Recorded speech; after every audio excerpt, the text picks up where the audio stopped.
Bismillahirrahmanirrahim. Munofiqlik va shaklanish kasallarining davosi. Savol. Assalomu alaykum. Alloh taolo Qur'on Karimning ma'lum bir oyatida ularning dillarida munofiqlik va shaklanish kasallari bor.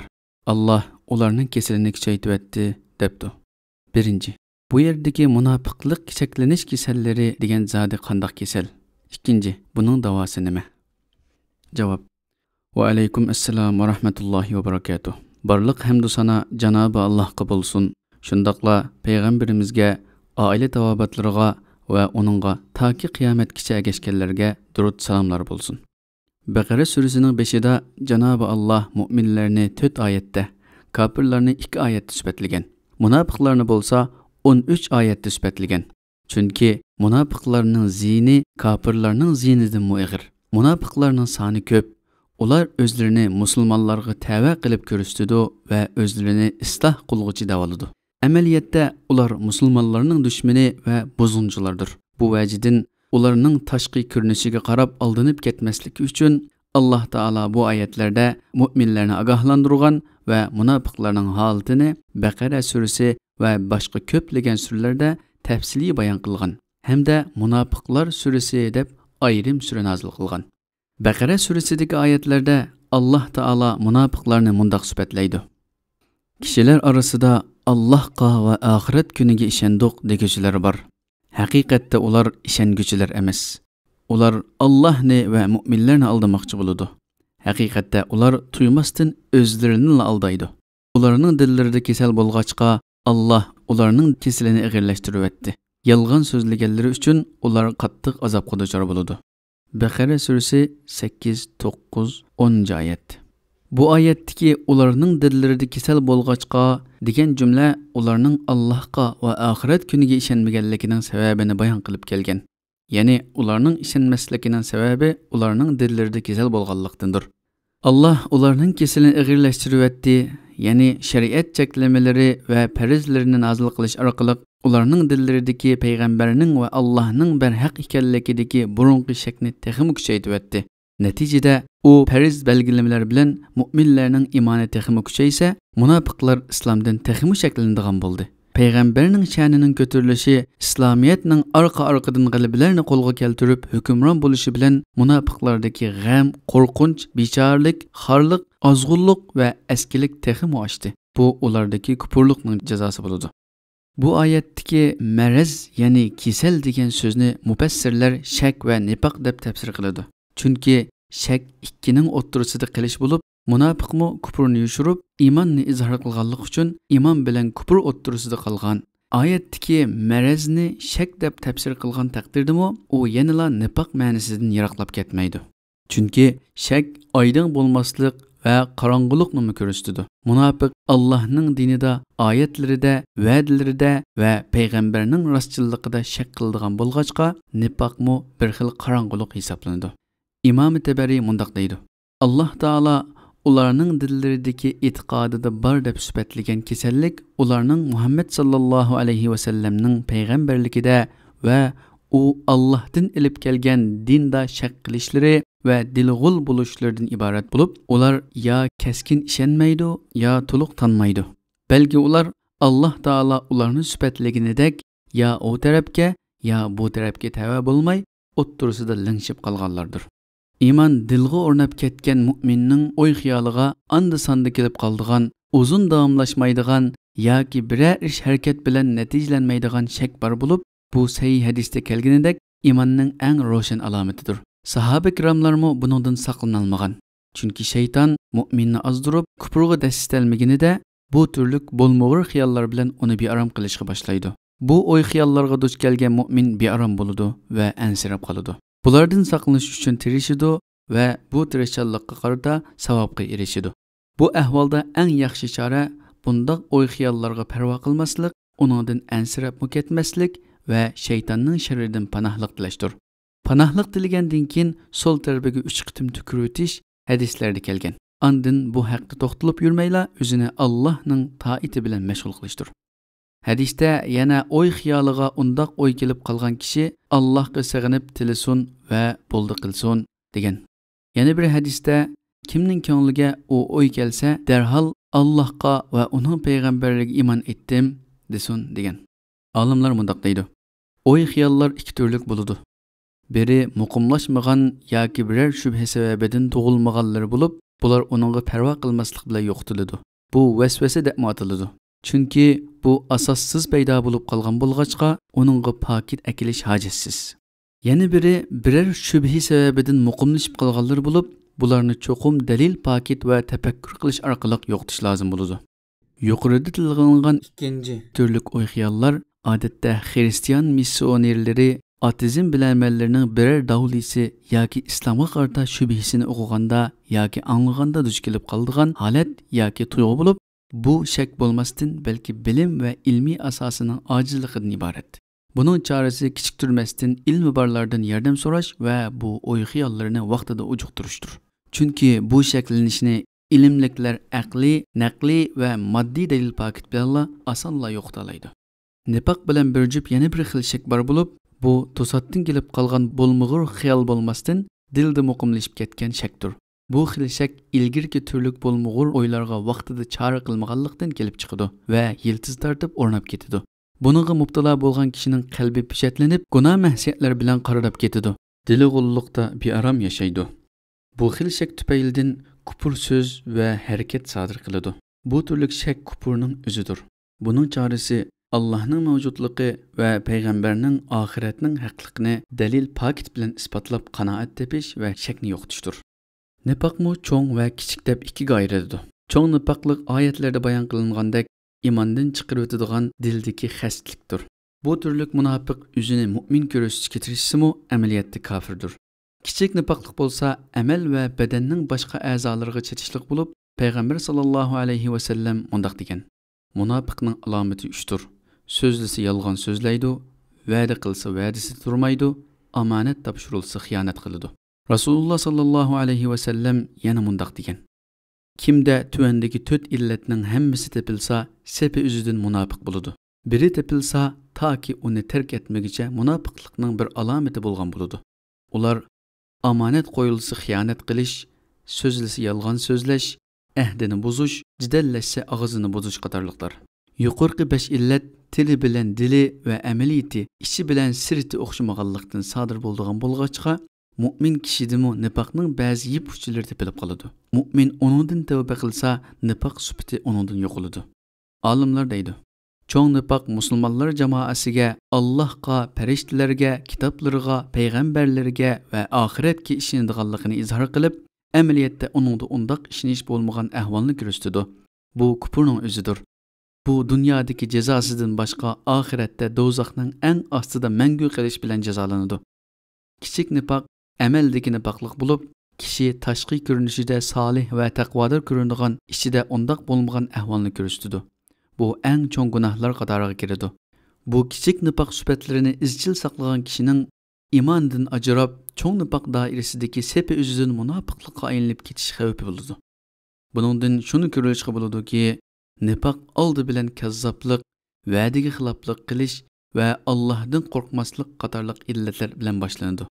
Bulardan tövbe qilmay kesal ig'ilishib ketsa, islom ummatidan chiqib ketish, ya'ni cho'ng nifoq bilan oyoqlashadi. Hazrati Ali roziyallohu anhu mundaq deydi. Qalbdagi iymon op-oq bir chikitdek ko'rinadi. Iymon ortgan siri aqirishmi ortib, qalb butunlay aqirib ketadi. Qalbdagi nifoq qop-qora bir chikitdek ko'rinadi. Nifoq artgan siri qarishmi artib, qalb butunlay qaradab ketadi. Jinim ilkida bo'lgan zot Alloh bilan qasamki, agar mu'minning qalbini yerib baqsanglar, uni op-oq ko'rsizlar. Munofiqning qalbini yerib baqsanglar, uni qop-qora ko'rsizlar. Nifoqning kelib chiqishi ikki tarafdan bo'ladi. Biri biz har doim va har yerda duch kelib turadigan turlik sinoqlar. Biz bu sinoqlar oldida puttirab turolmagan ahvolda nifoq kasaliga giribtor bo'lamiz. Ikkinchi, biz yashayotgan jamiyatda turlik sabablardan nifoq kasaliga giribtor bo'lganlar mavjud. Biz ular bilan kundalik turmushimizda aralashib o'tadigan bo'lg'achqa, navoda o'zimizda buningga qarshi bir xil immunit kuchi paydo qilinmagan ahvolda nifoqlikni har anda ulardan yuqtirilishimiz mumkin. Demak, nifoq mol-mulk, shahvat, mansab, hasad qatorliq turlik sinoqlarga duch kelganda boshqalar bilan aralashib sinoqdan o'tishda ayriladi. Nifaq bilan riyoning munosabati. Riyo bir ishni kishilar ko'rsin deb qilishdir. Bu qilgan ishdan Allohning roziligini ko'zlamaganlik uchun ixlosga zid keladi. Bu hadislarda yoshirin shirik deb atalgan. Nifaq iymon ko'rsatib kufr saqlashdir. Natijada har qanday bir munofiq bo'ladi ekan, u o'zini boshqalarga mu'min ko'rsatishga tirishadigan riyokor bo'ladi. Aksicha, riyo qilgan har qanday kishi munofiq bo'lib ketmaydi. Chunki riyo bütün amallarni bekor qilib etmasdan riyo aralashgan ishni bekor qilib etadi. Cho'ng nifaqning alomatlariga kelsak, uning yuqorqi kichik nifaq alomatlaridan sirt texmi xatarlik alomatlari bor. Buni oyat va hadislar tafsiliy bayon qilgan. Biz ularni tuvandagidek yig'inchoqlab o'tamiz. Kofirlarni do'st tutib, musulmonlarning ko'zini bo'yash va ularga suiqasd qilish, musulmonlar orasini buzib, o'zini isloh qilg'uchi deb da'vo qilish, payg'ambar sallallohu alayhi va sallamni va mu'minlarni masxir qilish, masxir qildiganlar bilan o'ltirib qo'pish, muhojir va ansor sahoba kiromlarga o'chlik qilish, jang maydonidan qochish va bahona ko'rsatish, jangga qatnashib qolganida tuzuk kuch chiqarmaslik, musulmonlar qo'shinida o'sak so'zlarni tarqatish va qo'rqinch selish, Alloh yo'lida pul xarjlaydiganlarni to'sish, iymon etganlarni kamsitish, riyoxo'rlik qilish, namozni kichiktirish, namoz o'qish ig'ir kelish, bo'libmi bomdod bilan xubtanni ado qilish ig'ir kelish, jamoatga chiqmaslik, Allohni unutib yod etmaslik, Allohga qarata yomon o'ylarda bo'lish, quruq orzularda bo'lish, yomon ishlarga buyurib yaxshi ishlardan to'sish, baxillik va piqsiqlik qilish, dunyoga hirismanlik qilib oxiratni ko'zlamaslik, past ishlarga rozi bo'lish, qasamxo'rlik, da'vo dasturida tarsolik bilan ching turib olish, og'zini buzish, hasadxo'rlik, puxo'rlik qilish, vaz ta'sir qilmaslik, haqqa qaytmaslik, takabburlik, mu'minlarga haqoratlik qilish va kofirlar oldida kuchuklanish, Allohning shariatidan to'sish va g'ayri qonunga rozi bo'lish, o'qigan Qur'onga amal qilmaslik, qilmagan ish bilan maqtanish, mu'minlarning beshiga kelgan musibatlardan xo'shallanish, g'albalardan bearam bo'lish. Yuqorqi nifaq illatlarining har biri insonni halokat girdobiga olib tashlashga yetarlik. Bu illatlar shu insonni tugashtirib qolmay, butun musulmonlar jamoasini tugashtirib o'tadi. Tarixdan buyon musulmonlar sirtqi dushmanning zinidan orasidagi munofiq xiyonatkorlarning ziniga ko'proq uchrab kelgan. Imom Ibn Qayyim bunday deydi. Umuman qilib aytganda, ular oltindagi ko'zini qamashtiradigan saxtiliqning o'zidir. Ko'pincha kishilar oltinni yaxshi bilmagachga uningga aldanib ketadi. Usta sarrab uni bilib oladi. Undaq ustalar intayin kam tepiladi. Din diyonatga bu turlik saxta musulmondan muzyanliq kishi yo'q. Din diyonat mana mushundaqlarning tarafidan buzg'unchilik uchraydi. Bu sababdan Alloh taolo ularning ishlarini, sifatlarini shuncha aniq va takror bayon qilgan.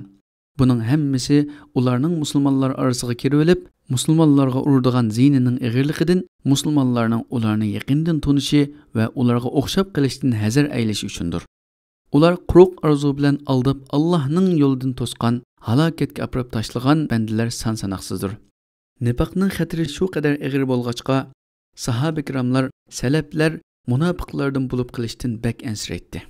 İbrahim at-Taymi: "Men qilayotgan so'zlarimni amallarimga solishtiradigan bo'lsamla, o'zimning boshqalar tarafidan yolg'onchi deb qaralishimdan qo'rqib qolaman" degan. İbn Abi Mulayka: "Men Rasululloh sallallohu alayhi va sallamning sahobalaridan 30 ta kishini ko'rganman. Ularning hammasi o'zlarida nifoqlik illati bo'lib qilishdan ansiraydi. Hech biri o'zini Jibril bilan Mikoilning iymonidak nifoqsiz iymon deyolmaydi" degan. Hasan Basridan rivoyat qilinishicha, u mundaq degan: "Nifoqlik illatidan mu'minlar qo'rqudi, munofiqlar xotirjam bo'ladi." Demak, nifoq degan bir maraz, ya'ni kasallik. Buningdan saqlanish, uningdan hazir aylash, uningga mubtalo bo'lishdan ansirash mu'minning ishi. Salaflarmi uningdan ansirash ichida o'tgan bo'lg'achqa, ular orasida munofiqlik bugungi kundagidek undaq yamrab ketmagan edi. Yuqorida nifoq turlarining naqadar ko'pligini bayon qilib o'tdik. Buning birarsi yoki bir nechasi bilan yuqumlangan kishi intayin xatarlik ahvolda qolgan bo'ladi. Kishi tuymasdan bulardan bir nechasini yuqtirib olishi, uning yomon oqibatini bilmay qolishi mumkin. Riyoga oddiy bir misol olaylik. Birisi normal namoz o'qiyotgan chig'ida uning qishig'i biraylan kirib qolsa, kirgan kishining nazariga erishish uchun namozxonning nafsi uni texmu salofat va taqvodor ko'rinishga, qiroatini, ruku sajdalarini texmi yaxshi va uzun qilishga undaydi. Shaytonmi vasvasa soladi. Amaliyotda bu namozxon ichki tashqi hammani bilib turg'uvchi ulug' zotdan g'aflatda qilgan bo'ladi. Katta iltifot qilguvchi Rahman Rahim Allohning uni ko'rib kuzatib turdiganligini unutib qilib, ya payda, ya ziyon yetkazish qo'ldan kelmaydigan maxluqlarning o'zini kuzatishga ahamiyat bergan bo'ladi. Ikki yuzlamachilikning oddiy bir misoli bo'lsa, birisi bilan uchrashganda voy deb kulimsirab, orqasidan pichoq urish bo'lib, bu biz xili yaxshi musulmon deb baho beradigan ba'zi kishilarda kundidagidek ko'rilib turadigan alomatlarning biridir. Buning uchun qalbda emas, sirtqi a'zolarda islom aqidasi, islom axloqiga xilof bir ahvol ko'ringan hamon uningga qarata davolashni darhol boshlash lozim. Yuqorida tilg'anilgan illatlarning har birining doğrusi bor. Alayliq, yolg'on aytishning doğrusi rost so'zlash, takabburlikning doğrusi kamtarlik, Allohni unutishning doğrusi uni yod etish, baxillikning doğrusi hajlash, riyoning doğrusi ixlos.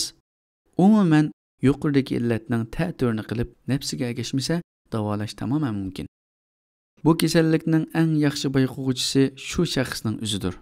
Chunki Alloh taolo Qiyomat surasi 14-oyatda degandek, inson o'zining barliq ahvolini bilib turg'uchi, qilmishlariga guvoh bo'lib turg'uchidir. U o'zini boshqalardan obdonroq biladi. Shunga inson o'zini davomli tekshirib, kuzatib turish, yurish-turish, muomala va amal ibodatlarida benormal biror ahvol sezgan hamon darhol tavba qilib, o'zini tuzatishi, ixlos bilan ish qilishi, mu'minlarga, rostchillarga aralashishi, Allohning kuzatib turadiganligini, munofiqlarga beriladigan jazo, mu'minlarga beriladigan mukofotni aslashi, bu orqali nifoqning xatarini tushunib yetishi va uningdan ansirab yashashi lozim. Har birimizda aqalli taqdirda o illatlardan biror topilmay qolmaydi. Bu illatlarga mubtalo bo'lganlar uningga ko'nib qolgan taqdirda uningdan qutulishmi osonga tushmaydi. Agar inson bu illatlardan qutulishga bel bog'lagan taqdirda, buning eng unumli davosi Allohdan qo'rqish. Bir ish yoki bir og'iz so'z qilishdan avval Allohning kuzatayotganligini o'ylasa, ondan yolg'on so'zlamaydigan, xiyonat qilmaydigan, og'zini buzmaydigan bo'ladi. Har kim o'ziga men mu'minmi yoki munofiqmi? Menda qanchalik nifoqlik illatlari bor degan savolni dodillik bilan qo'yib, o'zini tekshirganida o'zidan hisob ola olsa, eng muhim qadamni bosgan bo'ladi. Ondan o'zining ahvolini Qur'on Karim va hadislar bekitgan o'lchamga solsa, o'zidagi nifoqni dastlabki boshlanish bosqichida sezib olaydi va uning qoldiqlarini yo'qotishga iroda bog'lasa yo'qotalaydi. Shundala ixlosman mu'minlar qatoriga kiralaydi. Bo'lmasa o'zini mu'min deb qo'llab yuriydi. Nifoq alomatlari ko'rilganida inson ikkining birini tanlaydi. Biri uningga taslim bo'lib, o'zini davolamasdan kesilini ig'irlashtirib munofiq bo'lib ketadi va bu orqali dunyo va oxiratini qo'ldan beradi. Yoki bo'lmasa, o'zining va jamiyatining sog'lomligini a'lo bilib, bu qiyin davolash bosqichini boshdan o'tkazib, uzun muddat oxirlashmaydigan cho'ng jihatga otlanadi va nafsiga, shaytonga qarshi davomli harbiy holatga o'tadi. Bu insonning to'g'ri yo'lda ketayotganligidan darak beradi. Alloh taolaning fazli marhamati kattadir. Banda Allohga yaqinlashish uchun bir qadam oladi ekan, Alloh uningga quchoq ochadi. Buning uchun har bir musulmonning nifoq va uning xatiri, ibodat va uning shartlari haqida aniq tunish hosil qilishi, Allohga haqiqiy tavakkul qilish bilan birga nifoqdan qutulishga, uni yuqtirib olmaslikka qat'iy niyatga kelish kerak. Agar Alloh uni muvaffaq qilsa, yuqorqilar uning bu dunyodan salomat ketilishi yetarli. İnsan turli sinovlarga duch kelib turadi. Muhim bo'lgani xatolashganda tavba qilish va o'zini ruslu bilishdir. Bo'lmasa, hech bir qavm toki o'zlaridikini o'zgartmaguncha Alloh ulardikini o'zgartmaydi. Ya'ni Janobi Allohdan qadamlarini haq ustida subatlik qilishni, ixlos, insof, tavfiq ato qilishni, nifoqdan, riyodan saqlanishni tilab turish intayin muhim. Chunki banda hidoyatga, tavfiqqa davomli muhtoj. Nafsi va shayton bilan qiladigan bu jihad uzun muddatlik bo'lg'achqa, bu uzun safarda Allohning toatiga yordam qiladigan solih, diyonatlik, rostchil mu'minlar bilan o'ltirib qo'pish, ular bilan aralashib o'tish, nifoq bilan ilib berilayotgan bu jangda to'liq foydali. Chunki inson yaxshilar bilan aralashib, ularning so'zlarini anglaganida, ulardan yaxshi axloq singdirishi qulaylashadi. Yo'ldan chetlaganida ularning samimiy nasihati bilan yo'lini tepib oladi. Hadisda Rasululloh sallallohu alayhi vasallam mundaq degan: yaxshi hamroh bilan nachar hamrohning misoli xuddi ipar sotquchi bilan temirchining kuyukini po'ligiga o'xshaydi. İpar satquchi ya sana sovg'at beradi, yoki uningdan setib olasan, ya uningdan xushpuroq purib olasan. Kuyuk po'ligichi bo'lsa, ya kiyimingni ko'ydiradi, yoki uningdan sisiq puroq puraysan. Boshqalardagi nifoqlikni tuzashga kelsak, payg'ambar sallallohu alayhi vasallam Madina Munawvaraga kelib, islom jamiyatining ulini solganda munofiqlik kasali xili ko'p kishilarda ko'rilgan edi. Ularning ichida 100 obro'yliqlar Abdullah ibn Ubay ibn Saluldek katta boshlar bor edi. Madinadagi munofiqlar sepi musulmonlar yo'liqqan eng cho'ng xiristlardan biri edi. Ular musulmonlar sepidagi qurtdek musulmonlarning yangi qurilgan gavdisini ichidan vayron qilish uchun turli voqealardan foydalanib, musulmonlarning himmatini bo'shatishga, ularni dindan yandirish va yaltishga suiqasd planlarni qilib yuratdi. Payg'ambar sallallohu alayhi vasallam ularning ishini hikmat bilan hal qildi va musulmonlarning yangi jamiyatini cho'lishdan qo'g'dab qoldi. Payg'ambar sallallohu alayhi vasallam oldi bilan munofiqlik kasalining xatiri bilan oqibatini bayon qildi va uningdan ogohlantirdi. Munofiqlarning sifatlarini fosh qildi. Alloh taolamo Baqara, Tavba va Munofiqun qatorliq surlarda ularni rasvo qildi. Buning bilan munofiqlarning xatardan saqlanish bilan birga boshqalarning munofiqlashib ketishining oldini oldi. Natijada nurg'un kishilar musulmonlar safiga rostchilik bilan qaytgan bo'ldi. Ularga tavba yo'lini ochiq qo'yish uchun Rasululloh ularning ismini ochiq atamay, sifatlarini bayon qildi. Yoki vafot bo'lgan qadar imkon bo'lsa ko'plagan munofiqlarga keng qursaqlik qilib, ularning chekidan oshgan aziyatlarga sabr qildi. Munofiqligi aniq bo'lganlarni o'ltirishga yo'l qo'ymadi.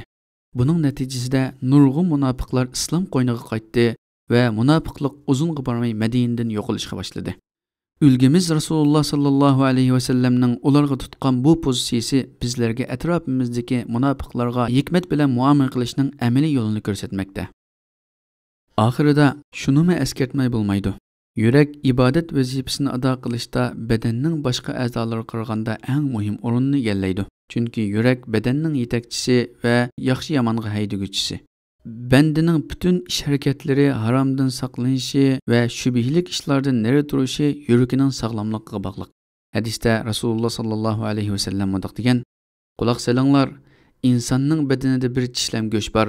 Bu go'sht tuzalsa, butun badan tuziladi, u buzilsa, butun badan buziladi. U bo'lsa yurakdir." Imom Ibn Taymiya rahmatullohi alayh mundaq deydi: "Alloh taologa qulchilik qilish, uni tunish, suyish va uningga bo'ysunishni o'z ichiga olib qolmasdan, balki u yaxshi ko'radigan, rozi bo'ladigan jami' ishlarni o'z ichiga oladi. Buning ul asosi va tigi bo'lsa dildagi Allohga ishonish, uni tunish, uni suyish va uningdan qo'rqish, uningga qaytish, uningga tavakkul qilish va uning hukmiga rozi bo'lishdan iboratdir."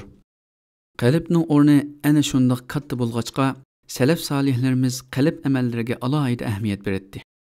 Qalbni kuzatib, uni havoyi havas va turli illatlardan tozalashga, uni riyo, nifoq, hasad va shuningdek vayron qilg'uchi illatlardan, kasalliklardan sog'lom tutishga tirishadi. Hozirgi zamonda bo'lsa, postiga kuchab, mag'zini tashlab qo'yish xohishi adab ketdi. Da'vat va islohot faoliyatlarida har bir amal o'z loyiqidagi o'rni va darajasi bo'yicha qo'yilmasdan ostin-ustun bo'lib ketdi. Rasululloh sallallohu alayhi vasallamning sunnati, kiyinish va taqi turuq mustahab ishlarga kelganda shakliga qaratildi. Sunnat desa qalb amallari bilan qilcha munosabati yo'qdek tuyg'u beradigan bo'ldi. Natijada dillar qaradab dinni o'rganishni da'talash qoplab ketdi. Halbuki tashqi amallarning ichki qo'zg'atquchisi ixlos va Allohning roziligini ko'zlash bo'lmaganida bu amallar oxiratdan nasibasi yo'q munofiqlarning amallariga o'xshab qoladi. Bu vajidan mu'min banda qalbiga ko'ngil bo'lishi, ixlosni qo'lga keltirishda ijtihod qilishi, shundaqla sirtdan tuzashning, ichki dunyosini tuzashning oldida tura olmaydiganligini tushunib yetishi intayin muhim. Chunki ixlos va samimiyatdan ayrilib qolgan har qanday taat ibodatning qimmati bo'lmaganidek savobi bo'lmaydi. Balki taxi undaq riyokorlik bilan puchak taat ibodat qilgan kishiga mayli u ko'rinishda Alloh yo'lida pul xajlash, din o'qish va yetkazish, jihad qilishdek naqadar katta taat ibodatlarni qilib ketgan bo'lsa-mu, yana Allohning qattiq jazosi va'da qilingan. Hadisda qiyomat kuni undaq kishilarning tunji bo'lib hukm qilinganligi, ularga yolg'on aytding, sen cesaretlikken deyiliş üçün uruş kılgandın, alimken deyiliş üçün ügengandın, qari deyiliş üçün Qur'an okuğandın, sehi deyiliş üçün pul xeyligandın. Bularning hammasi deyilib bo'ldi. Deyildiganligi va ularning düm holatda so'rlib devzaqqa tashlanganligi bayon qilingan. Allah bundaqlardan bo'lib qilishdan saqlasin. Amin. Janobi Allohdan hammamizni ixlosman rostchil bandalardan qilishini, dinda subatliq va tavfiq ato qilishini tilayman. Vallohu a'lam. Doktor Abdul Aziz rahmatulloh.